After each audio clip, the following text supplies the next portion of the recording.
My name is Sarah, and I am 28 years old. I work as a graphic designer in a small but busy city. Life has always been simple for me, with work, family, and my small circle of friends. But among all my friends, one person has always been the closest to my heart: Daniel. Daniel and I have been best friends since we were kids. We grew up in the same neighborhood, went to the same schools, and even shared the same hobbies.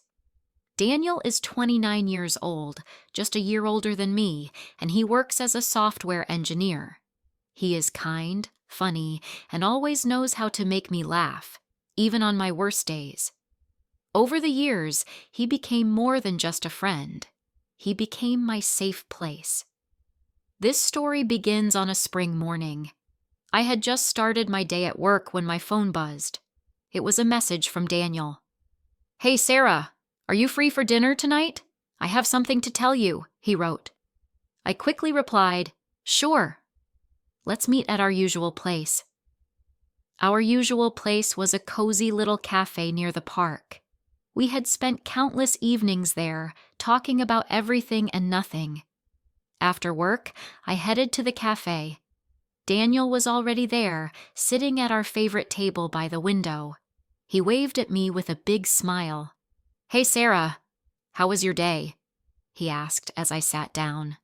"It was good," I replied. "So what's the big news?" Daniel looked a bit nervous. He took a deep breath and said, "Well, I've been offered a new job in another city.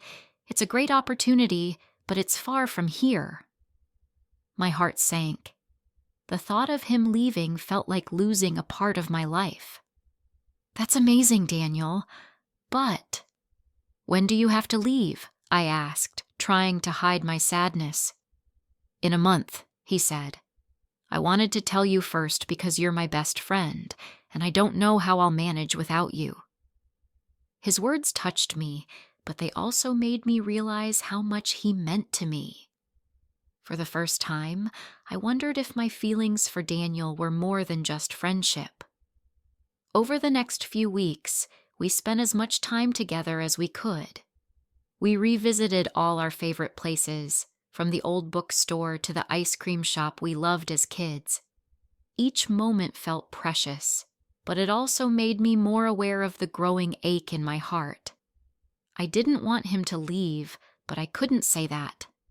I wanted to support his dreams. One evening, as we were sitting on a bench in the park, watching the sunset, Daniel turned to me and said, "Sarah, there's something I need to say." "What is it?" I asked, my heart pounding. I think I'm going to miss you the most when I leave. You're not just my best friend. You're the most important person in my life," he said softly. His words took my breath away. For a moment, I couldn't speak. Then I gathered my courage and said, "Daniel, I feel the same way. I've been so scared of losing you because I think I've fallen in love with you." Daniel looked at me, his eyes filled with emotion. "Sarah, I've loved you for a long time. I was just too afraid to ruin our friendship by saying it." We sat there, letting our words sink in. It felt like a weight had been lifted from my heart. We talked for hours, sharing our feelings and dreams. That night, we decided to give our love a chance.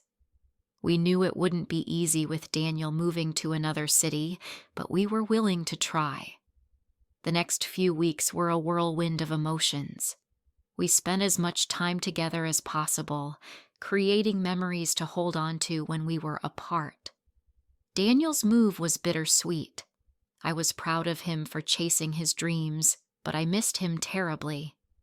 We stayed in touch through calls, messages, and video chats. Our love grew stronger despite the distance.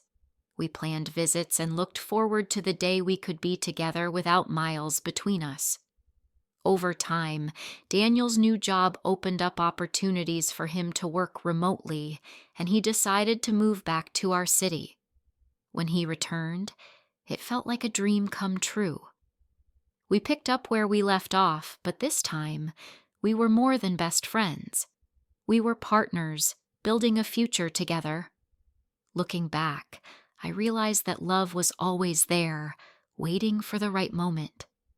Daniel wasn't just my best friend, he was my soulmate. Our story is a reminder that sometimes the best things in life are right in front of you. You just need the courage to take that first step. And for me, that first step led to a love that changed my life forever